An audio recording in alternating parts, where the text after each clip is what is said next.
Ang InfraWatch PH ay isang public policy group kung saan ay humiling po sila sa Securities and Exchange Commission or SEC ng Pilipinas, dito po yan sa atin, na ipagbawal ang mga unregistered cryptocurrency exchanges na sina Bitget at OKX dahil po sa illegal na operasyon dito sa ating bansa. At na-content ko po yan sa mga nakalipas na video. Ngayon ay sa kabilang banda, ang mga Filipino crypto community naman ay nagbigay ng kanilang mga opinyon na nagsasabing unfair at unnecessary ang hakbang na ito.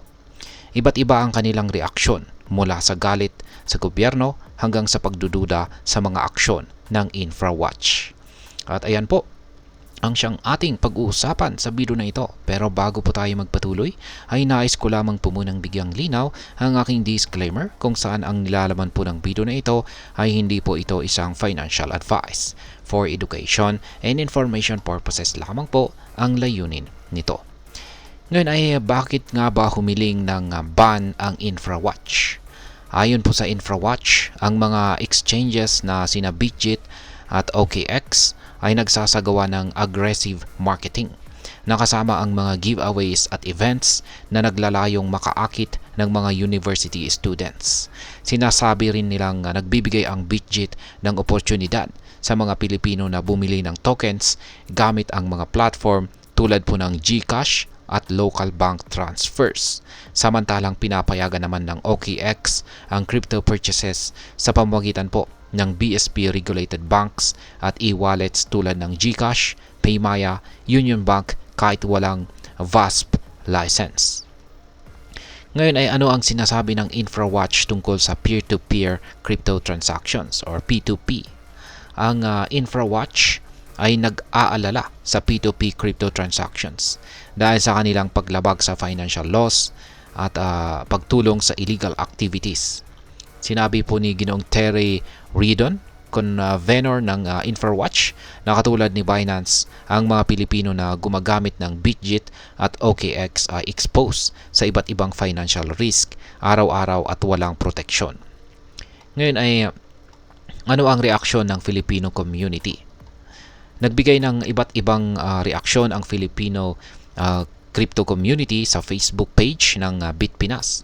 Karamihan sa mga reaksyon ay negatibo na nagpapakita ng pagkadismaya sa crypto regulations ng Pilipinas at sa mga aksyon ng InfraWatch. Marami po sa kanila ang nagsasabing hinahadlangan ng gobyerno ang financial growth ng mga Pilipino at pinoprotektahan lang ang interes ng mga local platforms. Ngayon, ano ang usapan tungkol sa seed and at blend?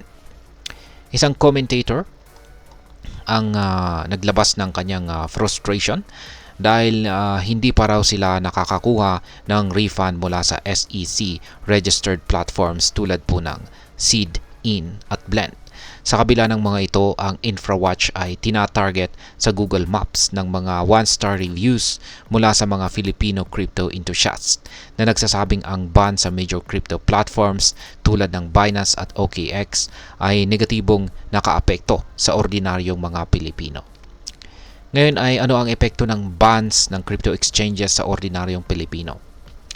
Ayon po sa mga reviewers, ang ban sa mga major crypto platforms ay nagdulot po ng negatibong impact sa mga ordinaryong Pilipino.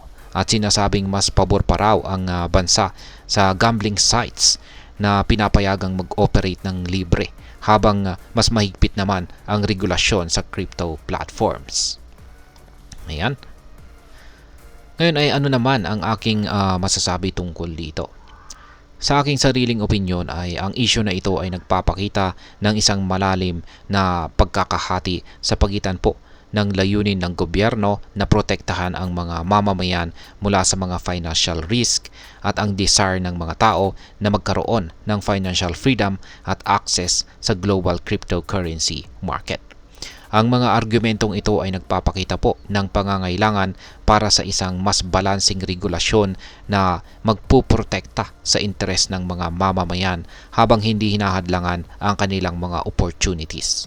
Ang pag-aaral at pagpapasa ng mga batas na tumutugon sa parehong pangangailangan ay mahalaga upang makamit ang isang makatarungan at maunlad na financial environment para sa lahat.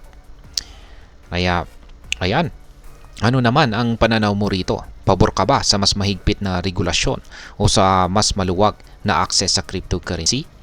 Nakikita mo ba ang halaga ng proteksyon laban sa financial risk o mas mahalaga sa iyo ang financial freedom?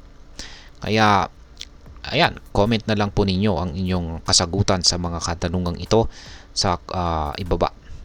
At hanggang dito na lamang po tayo sa video na ito mga ka-crypto. Sana po ay inyong nagustuhan ang aking paliwanag dito. Kung inyo po itong nagustuhan ay pakiclick lamang po ang like button nito. Para naman po sa mga bago lamang dito, kayo po ay aking inaanyayahan para mag-subscribe. Pakiclick na rin po ang bell icon nito dahil ito po ang siyang magsisilbing notification nito sa mga bago kong videos na akin pong ina-upload sa aking YouTube channel na ito. Marami pong salamat sa panonood. Ingat po tayo lagi at God bless po sa ating lahat.